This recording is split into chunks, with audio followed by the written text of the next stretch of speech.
Hello, good morning students. आज हम class 9 में जो हमारा बायोलॉजी विषय में टॉपिक चल रहे हैं कोशिका के प्रमुख कोशिकांग, तो उसी में से आज एक नया अगला कोशिकांग है तारक काय, जिसे इंग्लिश में सेंट्रोसोम ही कहा जाता है। तो आइए देखते हैं तारक काय और सेंट्रोसोम, यानी तारक काय या सेंट्रोसोम की संरचना और इसका क्या कार्य होता है।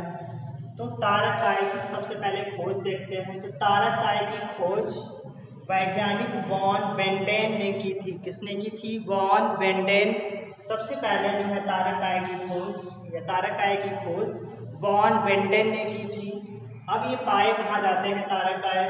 तो देखिए, तारक काय वनस्पति कोशिकाओं में नहीं पाए जाते हैं, यानी जो हमारी प्लांट सेल्स होती हैं, पादप कोशिकाएं होती हैं, उनमें तारक काय नहीं उपस्थित होते हैं। यानी तारक काय पादपों की कोशिकाओं में, पेड़ पौधों और पेड़ वनस्पतियों की कोशिकाओं में तारक काय नहीं पाए जाते हैं।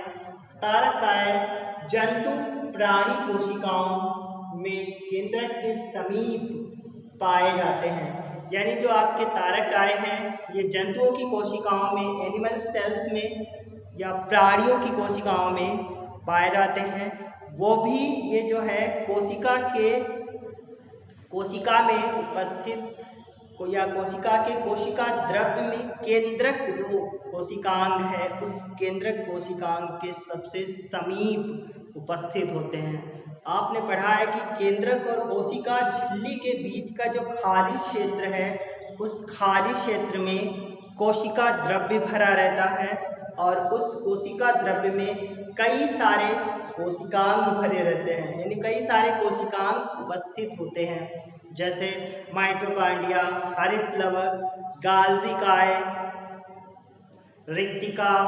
तो ये सारे जो है कई सारे कोशिकांग उपस्थित होते हैं। तो उन्हीं में से ये कोशिकांग आपका तारक काय, ये भी कोशिका द्रव्य में होता है, परंतु इसकी शर्त ये है कि ये सबसे नजदीक होता है केंद्रक के, यानी कोशिका के अंदर उपस्थित केंद्रक के सबसे नजदीक, सबसे पास तारक काय या सेंट्रोसोम उपस्थित होता है। इसके बाद देखिए, ये जो है तारक काय कुछ कवक व शैवालों में भी पाए जाते हैं। यानी जो आपके कुछ कवक आप सामान्य रूप से आप फफूंद ऐसा समझिए, फफूंद जिसे हम फंजाई पढ़ के आए, फंजाई कहते हैं। और शैवाल जैसे आपके नीले हरे शैवाल, सारगासम, बहुत सारे शैवाल हैं। तो कुछ शैवालों में भी और कुछ कवक में पाए जाते हैं, यानी सभी शैवालों और सभी कवकों में तारक काय नहीं उपस्थित होते हैं, कुछ ही शैवालों में पाए जाते हैं। इसके बाद इसकी संरचना देखिए क्या है। सेंट्रोसोम में दो बेलनाकार रचनाएं होती हैं, यानी जो सेंट्रोसोम तारक काय है उसमें बेलन के आकार की दो रचनाएं होती हैं, जिन्हें सेंट्रियोल्स कहते हैं। यानी जो बेलनाकार रचनाएं होती हैं उन्हें सेंट्रियोल्स कहा जाता है। और सेंट्रियोल्स के चारों ओर कांचाभी कोशिका द्रव्य होता है, जिसे सेंट्रोस्फीयर कहते हैं। यानी जो आपकी बेलनाकार रचनाएं हैं, जो सेंट्रियोल्स हैं, उनके चारों ओर कांचाभी से सामान्यतः समझ में आता है कि जो कांच है, आपने कांच देखी है, सामान्यतः जो कांच होती है वो आर पार दिखाई देने वाली होती है, यानी कि पारदर्शी होती है। कांच जो सामान्य कांच होती है उसको हम एक तरफ से दूसरी तरफ कांच से देख सकते हैं, तो वही है कि कांचाभी, यानी जो है पारदर्शी, आर पार दिखाई देने वाला कोशिका द्रव्य होता है। यानी जो आपके सेंट्रियोल्स हैं उनके चारों ओर आर पार दिखाई देने वाला कोशिका द्रव्य भरा होता है या उपस्थित होता है, जिसे सेंट्रोस्फीयर कहते हैं। यानी कोशिका द्रव्य को जो है सेंट्रियोल्स में पाए जाने वाले कोशिका द्रव्य को सेंट्रोस्फीयर कहते हैं।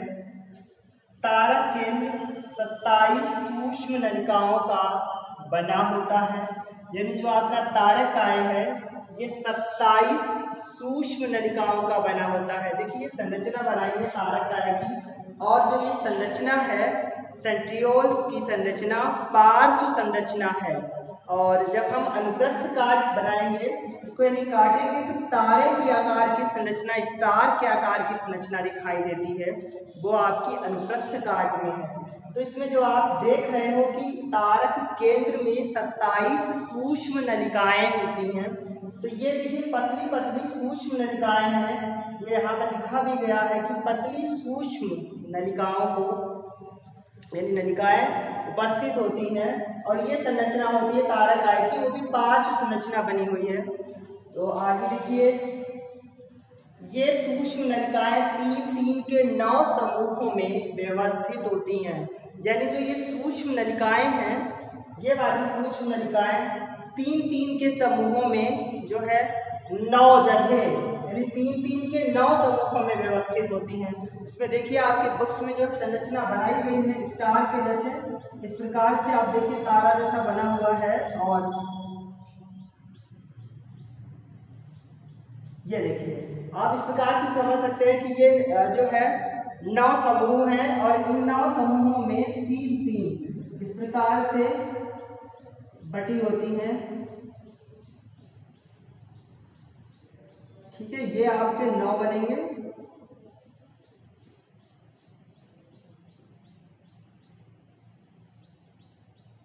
ये आपकी जो लाइन है कि ये सूक्ष्म नलिकाएं 3-3 के 9 समूहों में व्यवस्थित होती हैं। तो यही जो आपकी सूक्ष्म नलिकाएं हैं, पतली पट्टियां जो दिखाई दे रही हैं, ये पतली पट्टियां इस प्रकार से तारे के आकार में जो है, स्टार के आकार में 9 समूहों में, वो भी 3-3 के रूप में व्यवस्थित होती हैं।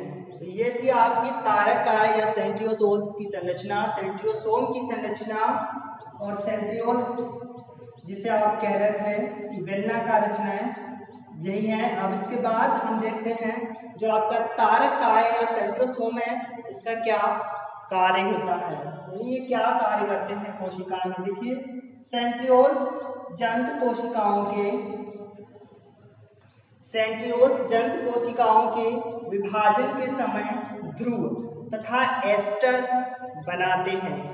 यानी आपको बताया है कि हमारे शरीर में कोशिकाओं का निर्माण होता रहता है, नई कोशिकाएं उत्पन्न होती रहती हैं, और जिन कोशिकाओं की उम्र या आयु पूर्ण हो जाती है, वो कोशिकाएं मृत हो जाती हैं, क्षतिग्रस्त हो जाती हैं, समाप्त हो जाती हैं। तो इस प्रकार कोशिकाओं का, यानी जो कोशिकाएं मृत्यु को प्राप्त होती हैं और जो कोशिकाएं उसकी जगह पर नए कोशिकाएं बनती हैं, नए कोशिकाएं जन्म लेती हैं, तो उनमें क्या होता है, कोशिका विभाजन होता रहता है, और कोशिका विभाजन से नई कोशिकाएं निर्मित होती रहती हैं। इस प्रकार कोशिकाओं का जो है शरीर में समन्वय बना रहता है और नियंत्रण होता रहता है। तो जो कोशिकाएं हैं, वो कोशिका विभाजन से नई कोशिकाएं बनती हैं। तो जब जंतु कोशिकाओं में कोशिका विभाजन हो रहा होता है, तो उस समय सेंट्रियोल्स क्या बनाते हैं, पोल बनाते हैं, यानी कि ध्रुव तथा एस्टर माने धागे, ध्रुव तथा एस्टर्स बनाते रहते हैं। यानी ये हर बार जब एक कोशिका से नई कोशिका का निर्माण हो रहा होता है, तो उस समय जो है कोशिका में जो है विभाजन के समय पोल्स बनाते हैं, ध्रुव बनाते हैं। ठीक है, इसके बाद दूसरा वर्ग क्या है, शुक्राणु बनने में एक सेंट्रियोल शुक्राणु के फ्लैजेलम का अक्षीय तंतु बनाता है।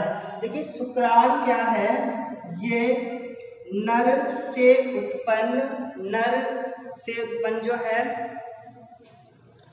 शुक्राणु नर से उत्पन्न अंड है या अंडा है, ऐसे समझिए।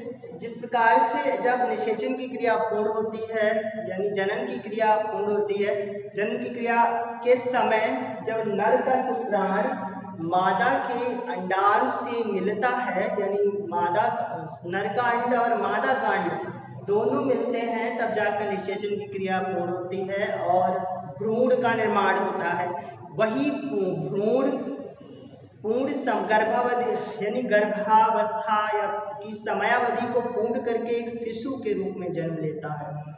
तो ये जो आपका शुक्राणु है, ये नर से उत्पन्न जो है अंड है या अंडज है, ऐसा आप समझिए। तो जब ये नर में जो शुक्राणु बनते हैं, ये शुक्राणु चल होते हैं, यानी कि गतिशील होते हैं, गति करते हैं। तो गति करने के लिए शुक्राणु का जो पीछे का हिस्सा है उसमें फ्लैजिलम बनता है। फ्लैजिलम इस प्रकार की जो है टेढ़ी मेढ़ी अनियमित धागे जैसी संरचना होती है। तो ये जो शुक्राणु बनते हैं उस समय जो सेंट्रियोल्स है इस फ्लैजिलम का निर्माण या कशाद इसको हिंदी में कहते हैं, इसका निर्माण करते हैं, यानी इसका अच्छी तंतु बनाते हैं, जिससे शुक्राणु जो है अचल से चल शुक्राणु में परिवर्तित होता है। यानी अचल जो शुक्राणु पहले बनता है वही चल शुक्राणु के रूप में विकसित हो जाता है और गति करता है।